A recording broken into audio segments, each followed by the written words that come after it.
Hello my student, welcome to back my channel Hriday Debraj academy coaching এর পক্ষ থেকে তোমাদের সকলকে শুভেচ্ছা জানিয়ে আজ আমি তোমাদের সামনে শেয়ার করতে চলেছি সপ্তম শ্রেণীর ইতিহাস ও ভূগোল সাজেশন নিয়ে বিস্তারিত আলোচনা করব এই ভিডিওটির মাধ্যমে। অর্থাৎ তোমরা যে প্রথম পর্যায়ক্রমিক মূল্যায়ন এক্সাম দিয়েছো সেখান থেকে তোমরা কতগুলো হুবহু দাগে দাগে কমন পেয়েছো আমার সাজেশন ভিডিও থেকে, সেগুলো আমি তোমাদেরকে প্রমাণ করে দেখাবো এই ভিডিওর মাধ্যমে। অবশ্য প্রশ্নপত্র এবং সাজেশন পাশাপাশি রেখে দিয়ে তোমাদেরকে দেখাবো। তোমরা যারা আমার ইউটিউব চ্যানেলে যুক্ত আছো, অন্যান্য স্কুলের যে সমস্ত ছাত্রছাত্রীরা আছো তাদেরকে বলবো তোমাদের যদি কমন আসে তোমরা অবশ্যই কমেন্ট করে আমাকে জানাবে। আর যদি ভালো লেগে থাকে ভিডিওটি অবশ্যই লাইক করবে। আর কেউ যদি নতুন হয়ে থাকো অবশ্যই চ্যানেলটিকে সাবস্ক্রাইব করে রাখবে, তাহলে আমার নিত্য নতুন যে সাজেশন ভিডিওগুলো আমি তোমাদের পরবর্তী এক্সামের জন্য অর্থাৎ সেকেন্ড ইউনিট টেস্টের জন্য আপলোড করব সেগুলো খুব সহজেই পেয়ে যাবে। আর একটা কথা বলে রাখি, যদি তোমাদের কোনো দাদা দিদি থেকে থাকে অর্থাৎ যারা 2026-এ মাধ্যমিক উচ্চ মাধ্যমিক এক্সাম দেবে তাদেরকেও চ্যানেলটি শেয়ার করে দেবে, তাহলে জানতে পারবে যে স্যারের সাজেশন কতটা অন্যান্য বছর অর্থাৎ 2023, 24, 25 বিগত বছরগুলিতে মাধ্যমিক উচ্চ মাধ্যমিকে কতটা কমন এসছে সে সম্পর্কে তারা বিস্তারিত জেনে নিতে পারবে আমার এই ইউটিউব চ্যানেল থেকে। তো যাই হোক, কথা না বাড়িয়ে আজকে আমি চলে যাব আমাদের সেই মূল বিষয় সপ্তম শ্রেণীর প্রথম পর্যায়ক্রমিক মূল্যায়নের ইতিহাস ও ভূগোল সাজেশন যে ভিডিও আমি আপলোড করেছিলাম এই চ্যানেলে, সেগুলো আমি তোমাদেরকে প্রমাণ করে দেখাবো কতগুলো তোমরা দাগে দাগে আমার সাজেশন থেকে কমন পাচ্ছ। তো চলো কথা না বলে শুরু করা যাক আমাদের সেই মূল বিষয়ের আলোচনাতে। ওকে, দেখো এটা হচ্ছে 500 Rabindra Vidyapith first summative evaluation 2025 history question. আমরা প্রথমে হিস্ট্রি আলোচনা করব, তারপর আমাদের ভূগোলটা নিয়ে আলোচনা করব এই ভিডিওর মাধ্যমে। তোমরা অবশ্যই ভিডিওটি প্রথম থেকে শেষ পর্যন্ত দেখবে। চলো আমরা শুরু করি। এক দাগে যেটা আছে দেখো, সঠিক উত্তর নির্বাচন। এই প্রশ্নগুলো একদম হুবহু কমন এসছে। তো আশা করি যারা আমার সাজেশন আমার ইউটিউব চ্যানেল সাবস্ক্রাইব করে রেখেছো তারা অবশ্যই কমন পেয়েছো এবং ফলো করেছো, তারা অবশ্যই ভালো লিখতে পেরেছো। আমাকে যারা ফলো করেছো সত্যিই আমার খুব ভালো লাগলো যে তারা খুবই ভালো পরীক্ষা দিয়েছে, এসে আমাকে বলেছে 2-4 জন। তো খুবই ভালো লাগলো এখানকার স্থানীয় ছেলে মেয়েদের। দেখো এক দাগের যেটা আছে সঠিক উত্তর নির্বাচন, এই উত্তরগুলো আমি একটু তোমাদের বলে দিচ্ছি। প্রাচীন বাংলার অঞ্চলগুলির মধ্যে বৃহত্তম ছিল, অ্যান্সার হবে এখানে পুন্ড্রবর্ধন। ওকে, নেক্সট 2 দাগে দেখো কিতাব উল হিন্দ গ্রন্থের রচয়িতাকে, এটা অ্যান্সার হবে অলবিরনি। নেক্সট শশাঙ্কের রাজধানী, এটা তোমরা সবাই জানো কর্ণ সুবর্ণ। নেক্সট নেপাল থেকে চর্যাপদের পুঁথি উদ্ধার করেন কে, এটা অ্যান্সার হবে হরপ্রসাদ শাস্ত্রী। নেক্সট ইসলাম ধর্মের প্রবর্তক কে ছিলেন, দেখো ইসলাম ধর্মের প্রবর্তক ছিলেন হযরত মুহাম্মদ। নেক্সট এক কথায় উত্তর দাও 2 দাগে, যেটা দেখো 10টা প্রশ্ন তোমাদেরকে করতে হবে। প্রথমেই আছে দেখো বঙ্গ নামের উল্লেখ কোন প্রাচীন গ্রন্থে পাওয়া যায়।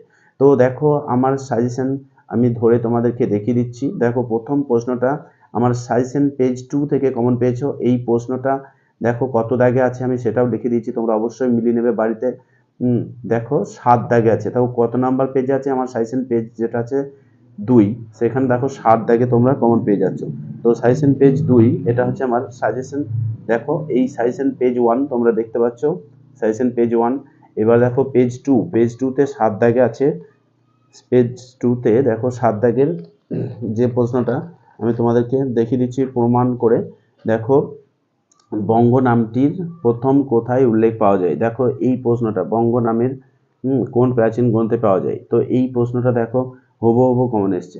নেক্সট যে প্রশ্নটা দেখো আমি তোমাদেরকে দেখাবো সেটা হচ্ছে সুবা শব্দের অর্থ কি, এটা দেখো সাজেশন পেজ 2 থেকে 11 দাগে আছে। তো আমি তোমাদেরকে দেখিয়ে দিচ্ছি সাজেশন পেজ 2, তোমরা দেখতে পাচ্ছ সাজেশন পেজ 2 এখানে 11 দাগ আছে। সুবা কথার অর্থ কি, একদম পেজ নাম্বার লিখে আমার ছাত্রছাত্রীদের যেন কোনো রকম অসুবিধা না হয় তার জন্য আমি একদম এই যে উত্তরগুলো কোন পেজে আছে সেটাও আমি লিখে দিয়েছিলাম, যাতে আমার ছাত্রছাত্রীরা কোনো রকমভাবে অসুবিধায় না পড়ে, সেইভাবে ইউটিউবে আমি ভিডিও আপলোড করেছি। তো দেখো সুবা কথার অর্থ কি, এটা হুবহু কমন এসছে তোমাদের প্রশ্নপত্রে, দেখে নাও সুবা কথার অর্থ কি। নেক্সট দেখো হর্ষচরিত কার রচনা, এটাও এসছে সাজেশন পেজ 2। দেখো লেখা আছে SP2 মানে সাজেশন পেজ নাম্বার 20 দাগে। তো দেখো আমি তোমাদেরকে দেখিয়ে দিচ্ছি হর্ষচরিত কার রচনা, সাজেশন পেজ 2 অবশ্যই তোমরা দেখতে পাচ্ছ সাজেশন পেজ 2 এবং 20 দাগে হর্ষচরিত কার রচনা। এই প্রশ্নটা হুবহু কমন এসছে। দেখো মানে কি বলবো, তোমরা যদি চ্যানেলটিকে সাবস্ক্রাইব করে যারা রেখেছো তারাও খুব ভালো পরীক্ষা দিয়েছো। দেখো এখানে দেখো কৈবর্ত বিদ্রোহ কোথায় হয়েছিল, দেখো এটাও সাজেশন পেজ 2 তে আছে। দেখো টিকার আকারে বলেছিল যে কৈবর্ত বিদ্রোহ সম্পর্কে তোমরা যা যেন লেখো, এরকম দিতে পারে, অথবা বলেছিলাম যে টিকা আসতে পারে। তাই তোমরা যারা কৈবর্ত বিদ্রোহ কোথায় হয়েছিল এটা অবশ্যই করতে পেরেছো, যারা আমার সাজেশনটা ফলো করেছো। দেখো এটা সাজেশন পেজ 2 তে আছে, আমি তোমাদেরকে দেখিয়ে দিচ্ছি সাজেশন পেজ 2। দেখো টিকার আকারে বলেছিলাম কৈবর্ত বিদ্রোহ, এই যে তোমরা দেখতে পাচ্ছ এখানে কৈবর্ত বিদ্রোহ। তো অ্যান্সারটা আমি বলে দিচ্ছি যে কৈবর্ত বিদ্রোহ কোথায় হয়েছিল, বলবে কৈবর্ত বিদ্রোহ হয়েছিল পাল শাসনে একাদশ শতকের দ্বিতীয় ভাগে বাংলায় হয়েছিল। ঠিক আছে, তো কৈবর্ত বিদ্রোহ কোথায় হয়েছিল আরেকবার বলছি, পাল শাসনে একাদশ শতকের দ্বিতীয় ভাগে বাংলায় কৈবর্ত বিদ্রোহ হয়েছিল। নেক্সট, আরবের যাযাবর মানুষদের কি বলা হতো, দেখো এটা এসছে আমার সাজেশন পেজ 2 থেকে 5 দাগে আছে। দেখো সাজেশন পেজ 2 5 দাগে সংজ্ঞা দেওয়া আছে, তো দেখে নাও সাজেশন পেজ 2 5 দাগের। তো সাজেশন পেজ 2 5 দাগের এই যে দেখে দিচ্ছি আমি, প্রশ্নটা কি ছিল যে আরবের যাযাবর মানুষদের কি বলা হতো, বেদুইন বলা হতো। এই যে এই প্রশ্নটা, আরবে যাযাবর মানুষদের বেদুইন বলা হতো, এটা হুবহু কমন এসে একটু ঘুরিয়ে দিয়েছে। নেক্সট দেখো পরে যেটা আছে তোমাদেরকে দেখাচ্ছি, কত খ্রিস্টাব্দ থেকে হিজরি অব্দ গণনা শুরু হয়, এটা কোথা থেকে এসছে, দেখো এস পেজ 3 অর্থাৎ সাজেশন পেজ 3 37 দাগে এসছে। এই যে কত খ্রিস্টাব্দে হিজরি অব্দ গণনা শুরু হয়, তো এটা দেখো সাজেশন পেজ 3 37 দাগে। তো আমি সাজেশন পেজ 3 তোমরা দেখতে পাচ্ছ, এটা হচ্ছে সাজেশন পেজ 3। তো 37 দাগে দেখো কত খ্রিস্টাব্দে হযরত মুহাম্মদ মদিনায় আসেন, এটা 622 খ্রিস্টাব্দে ছিল এবং সেই সময় থেকে হিজরি অব্দ গণনা শুরু হয়েছিল। নেক্সট দেখো পরের প্রশ্ন আছে যে কোন তুর্কি সেনাপতি নদিয়া দখল করেছিলেন, এটা আমি ক্লাস প্র্যাকটিস সেটে করেছি। তো এটা আমি অ্যান্সার বলে দিচ্ছি, ক্লাস প্র্যাকটিস সেটে তোমাদেরকে করানো হয়েছিল যে কোন তুর্কি সেনাপতি নদিয়া দখল করেছিল। ক্লাসে আমি করিয়ে দিয়েছি এবং অ্যান্সারটাও আমি আলোচনা করে দিয়েছি। তো আরেকবার আমি অ্যান্সারটা বলে দিচ্ছি, দেখে নাও যে 1205 খ্রিস্টাব্দে অ্যান্সারটা হবে 1205 খ্রিস্টাব্দে প্রথম দিকে তুর্কি সেনাপতি ইখতিয়ার উদ্দিন মোহাম্মদ বখতিয়ার খলজি নদিয়া দখল করেছিল। এটা তোমরা অবশ্যই লিখে নাও যদি তোমাদের খাতায় না থেকে থাকে। নেক্সট, রাজেন্দ্র চোল কি উপাধি গ্রহণ করেছিলেন, দেখো এটাও আছে সাজেশন পেজ 3 কোশ্চেন নাম্বার 2 দাগে। তো আমি দেখিয়ে দিচ্ছি সাজেশন পেজ 3, দেখো সাজেশন পেজ 3 কোশ্চেন নাম্বার তোমার 2 দাগে। সাজেশন পেজ 3 দেখো কি বলেছে জানো, রাজেন্দ্র চোল কি উপাধি গ্রহণ করেছিলেন। আচ্ছা এটা 2 দাগ নয়, এটা হচ্ছে 32 দাগ, বুঝতেই পারছো 32 দাগ। তো 32 দাগে দেখো এই যে কে গঙ্গৈকণ্ড চোল উপাধি নেন, এটাই হচ্ছে ঘুরিয়ে দিয়েছে প্রশ্নটা, এটা হবে রাজেন্দ্র চোল। তো ওখানে প্রশ্নটা কি দিয়েছে যে কে রাজেন্দ্র চোল কি উপাধি গ্রহণ করেছিল, তাই এটাই হবে তোমাদের গঙ্গৈকণ্ড চোল উপাধি গ্রহণ করেছিল। আর আমি প্রশ্ন দিয়েছিলাম যে কে গঙ্গৈকণ্ড চোল উপাধি নেন, তাই এটা হচ্ছে রাজেন্দ্র চোল। নেক্সট দেখো ঘুরিয়ে দিয়েছে। তো নেক্সট, নির্বাণ শব্দের অর্থ কি, নির্বাণ শব্দের অর্থ হচ্ছে মুক্তি লাভ। দেখো এটাও তোমাদের সাজেশন পেজ 12 দাগে আছে, দেখিয়ে দিচ্ছি আমি সাজেশন পেজ 4 এবং 12 দাগে আছে। তো দেখিয়ে দিচ্ছি যে কতটা হুবহু কমন এসছে, সাজেশন পেজ 4। তো সাজেশন পেজ 4 আমি তোমাদেরকে দেখাচ্ছি, সাজেশন পেজ 4 দেখো 12 দাগে, দেখো নির্বাণ কি, এই প্রশ্নটা হুবহু কমন এসছে। এই যে 2-10 নির্বাণ শব্দের অর্থ কি, আমি তোমাদের পেজ লিখে দিয়েছি সাজেশন পেজ 4 এবং দাগ নাম্বার হচ্ছে 12। এই যে সাজেশন পেজ 4 দাগ নাম্বার 12, সাজেশন পেজ 4 এবং দাগ নাম্বার 12তে হুবহু কমন এসছে। নেক্সট দেখো 3 দাগের, সমতট অঞ্চল বলতে প্রাচীন বাংলার কোন অঞ্চলকে বোঝানো হতো, এটা দেখো সাজেশন পেজ 2 তে আছে, 5 দাগে আছে, আমার সাজেশনে 5 দাগে আছে সাজেশন পেজ 2 তে। তো দেখিয়ে দিচ্ছি 5 দাগে আছে সাজেশন পেজ 2 তে, এই যে সমতট, তাহলে অ্যান্সারটা কি হবে, সমতট অঞ্চল বলতে কি বোঝানো হতো, এই যে তোমরা সমতট কি আমি সংজ্ঞা আকারে বলেছিলাম, তো এটা হুবহু কমন এসছে। নেক্সট দেখো টিকা লেখো, এটাও একটু ঘুরিয়ে দিয়েছে, সাজেশন পেজ 2 তে আমার সাজেশনে এসছে 16 দাগের প্রশ্নটা। দেখো টিকা লেখো লো টো মো চিহো, এটা সাজেশন পেজ 2 তে 16 দাগে পেয়ে যাবে। তো সাজেশন পেজ 2 16 দাগের প্রশ্নটা কি আছে যে চীনা ভাষায় বৌদ্ধ বিহারের নাম কি, এটা উত্তর হচ্ছে লোটোমো চিহো। তো এটাই একটু ঘুরিয়ে দিয়েছে যে টিকার আকারে, ঠিক আছে। তো খুবই সহজ। নেক্সট, ত্রিশক্তি সংগ্রাম বলতে কি বোঝো, দেখো পরের কোশ্চেন, ত্রিশক্তি সংগ্রাম বলতে কি বোঝো? এটা কোথায় আছে আমার সাজেশন আমি যেটা দিয়েছিলাম, দেখো সাজেশন পেজ লিখে দিয়েছি, তোমরা অবশ্যই মিলিয়ে নাও। সাজেশন পেজ 2 এবং 2 মার্কের এসছে, সেটা 5 দাগের। তো দেখে নাও, এই যে 2 মার্কের সাজেশন পেজ 2 5 দাগে এসছে। ত্রিশক্তি সংগ্রাম একদম হুবহু কমন, মানে ভাবা যায় না এত সুন্দর কমন এসছে দাগে দাগে। খলিফা কথার অর্থ কি? প্রথম খলিফা কে ছিলেন? দেখো এটাও একদম হুবহু কমন এসছে।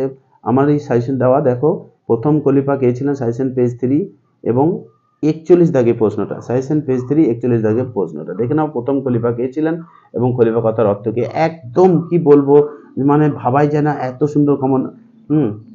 মানে এক কথায় বলতে পারো যে অমায়িক, যা ভাবা যায় না। লক্ষণ সেনের রাজসভায় পঞ্চরত্ন কারা ছিলেন? দেখো এটাও সাজেশন পেজ 4 7 দাগে আছে। তো সাজেশন পেজ 4 4 দাগে দেখে নাও। সাজেশন পেজ 4 থেকে আমি তোমাদেরকে দেখিয়ে দিচ্ছি। দেখো 7 দাগে পঞ্চরত্ন কাদের বলা হতো? সাজেশন পেজ 4, তোমরা অবশ্যই মিলিয়ে নেবে। নেক্সট দেখে নাও, পরের কোশ্চেন কি আছে? পরের কোশ্চেন, টিকা লেখো অতীশ দীপঙ্কর শ্রীজ্ঞান। এটাও আমি তোমাদেরকে বারবার বলেছিলাম যে অতীশ দীপঙ্কর কে ছিলেন, বা অতীশ দীপঙ্কর সম্পর্কে যা যেন লেখো, বা এটাও দিতে পারে যে অতীশ দীপঙ্কর সম্পর্কে টিকা লেখো। তো দেখো সাজেশন পেজ 4 এ আছে টিকা 1 দাগে। তো সাজেশন পেজ 4 এ এই দেখ নাও, সাজেশন পেজ 4 একদম প্রমাণ করে দেখিয়ে দিচ্ছি, টিকা এই যে অতীশ দীপঙ্কর একদম হুবহু কমন। নেক্সট দেখো 4 দাগে মাতসান্নাই কি? এটাও সাজেশন পেজ 2 তে আছে। তো দেখে নাও সাজেশন পেজ 2, সাজেশন পেজ 2 তে মাতসান্নাই অবশ্যই তোমরা পেয়ে যাবে। এই যে সাজেশন পেজ 2 তোমরা দেখতে পাচ্ছ, এবং টিকার আকার এখানে বলেছিলাম যে মাতসান্নাই কি, এটা অবশ্যই ভালো করে যাবে। নেক্সট 4 দাগে নালন্দা মহাবিহারের পরিচয় দাও। এটা সাজেশন পেজ 4 তে আছে 1 দাগে। হ্যাঁ, 3 মার্কে অথবা 5 মার্কে আছে। তো দেখে নাও 3 মার্ক অথবা 5 মার্কের সাজেশন পেজ 4 থেকে তোমাদেরকে দেখাচ্ছি।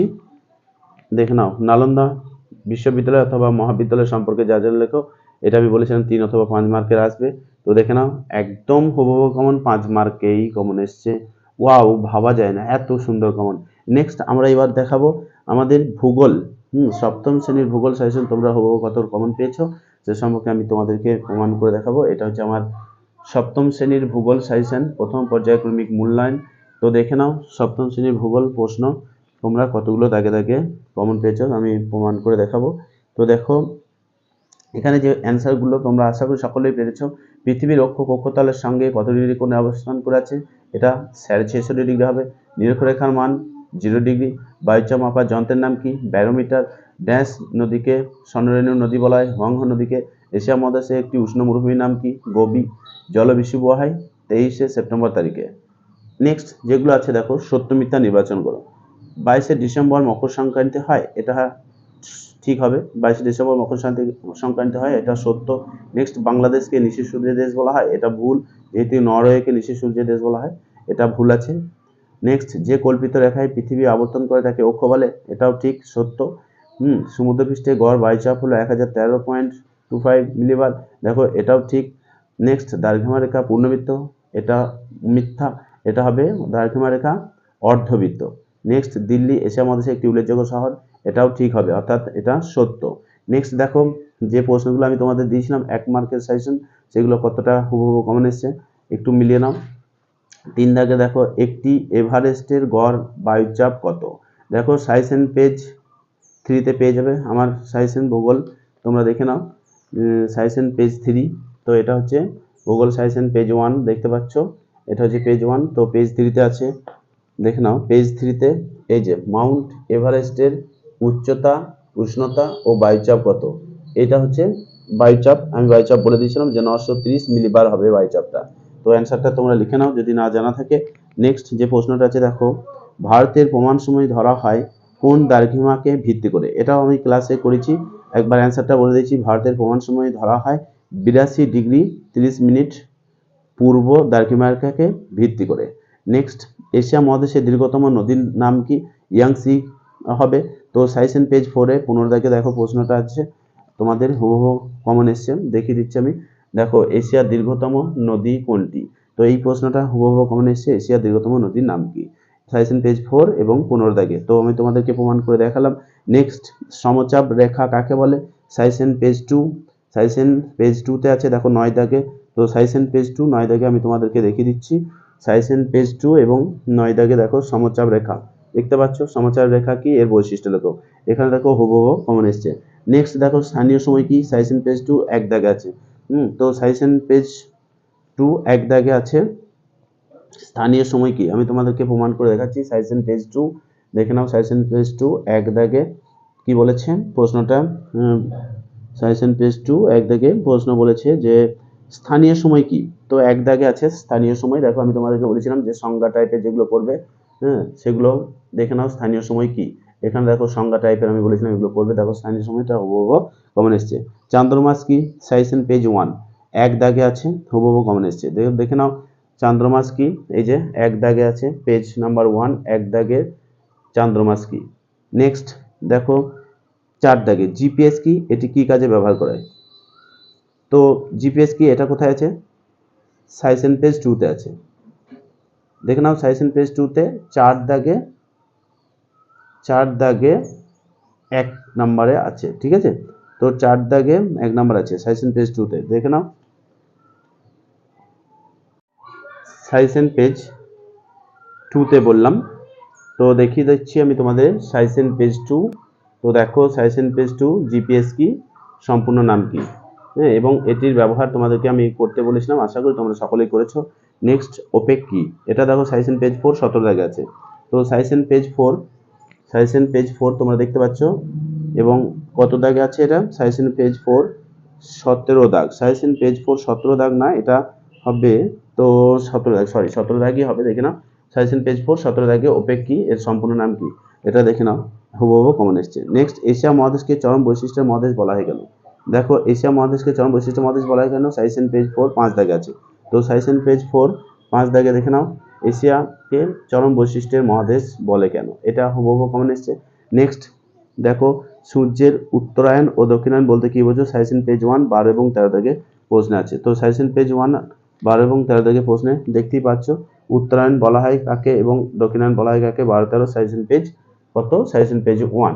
তো নেক্সট যেটা কমন এসছে অপসূর অনুসূর অবস্থান কি, সাজেশন পেজ 1 এক দাগে আছে।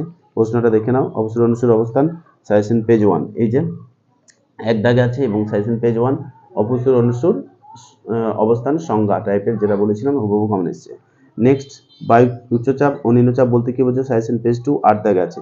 তো সাজেশন পেজ 2 8 দাগে বায়ুর উচ্চচাপ, এই যে সাজেশন পেজ 2 8 দাগে বায়ুর উচ্চচাপ নিম্নচাপ পার্থক্য, এখান থেকে তোমরা সংজ্ঞাটা আশা করি লিখতে পেরেছো। নেক্সট 5 দাগের যেটা আছে তোমাদের দেখে নাও অক্ষরেখা ও দৈর্ঘ্যরেখা 4টি করে বৈশিষ্ট্য, সাজেশন পেজ 2 তে আছে 3 দাগে। তো সাজেশন পেজ 2 3 দাগে দেখো অক্ষরেখা ও দৈর্ঘ্যরেখার বৈশিষ্ট্য, এটা হুবহু কমন এসছে। নেক্সট ইয়াংসি কিয়াং নদী অববাহিকা অর্থনৈতিক সামাজিক 4টি কারণ লেখো, এটা দেখো আছে সাজেশন পেজ 4 থেকে 7 দাগে। দেখে নাও ইয়াংসি কিয়াং, এই যে সাজেশন পেজ 4 এবং 7 দাগে ইয়াংসি কিয়াং অববাহিকার অর্থনৈতিক সমৃদ্ধির কারণ, এটা হুবহু তোমাদের কমন এসছে। তোমরা যদি এইভাবে ঝড়ের মতো পরবর্তী ইউনিট টেস্টগুলোতে কমন পেতে চাও তাহলে অবশ্যই এখন পর্যন্ত যারা চ্যানেলটিকে সাবস্ক্রাইব করে রাখোনি তারা অবশ্যই চ্যানেলটিকে সাবস্ক্রাইব করে রাখো, তাহলেই তোমরা বুঝতে পারবে যে স্যারের সাজেশন কতটা মূল্যবান। তো দেখে নাও কিভাবে কমন এসছে, মনে হচ্ছে যেন বাগানে লাল গোলাপ ফুটেছে, এত সুন্দর কমন এসছে, যেন প্রশ্নপত্র দেখাই যাচ্ছে না, শুধু মনে হচ্ছে যেন কমন একদম মনে হচ্ছে বাগানে যেন গোলাপ পরিস্ফুটিত হয়েছে। এটা তো শুধুমাত্র জিওগ্রাফি। নেক্সট যেটা যাবো দেখো হিস্ট্রি অবস্থা, দেখো হিস্ট্রি মনে হচ্ছে যেন বাগানে লাল গোলাপের থেকেও বেশি সৌন্দর্য। দেখে নাও কমন কত সুন্দর কমন এসছে। তো আমি বিস্তারিত এই ভিডিওর মাধ্যমে তোমাদেরকে অবশ্যই দেখালাম যে আমার সাজেশন পেজ কত পেজ নাম্বার থেকে কত দাগে তোমরা কমন পেয়েছো, অবশ্যই তোমরা বুঝে গেছো। তো যাই হোক ভিডিওটি আমি আজ এখানে শেষ করলাম। যদি এখনো পর্যন্ত কেউ সাবস্ক্রাইব করে না থাকো তাহলে অবশ্যই চ্যানেলটিতে যুক্ত হয়ে যাও সাবস্ক্রাইব করে, তাহলে পরবর্তী এক্সাম অর্থাৎ সেকেন্ড ইউনিট টেস্টেও তোমরা হুবহু এইভাবে ঝড়ের গতিতে কমন পেয়ে যাবে। ওকে, আজ এই পর্যন্তই।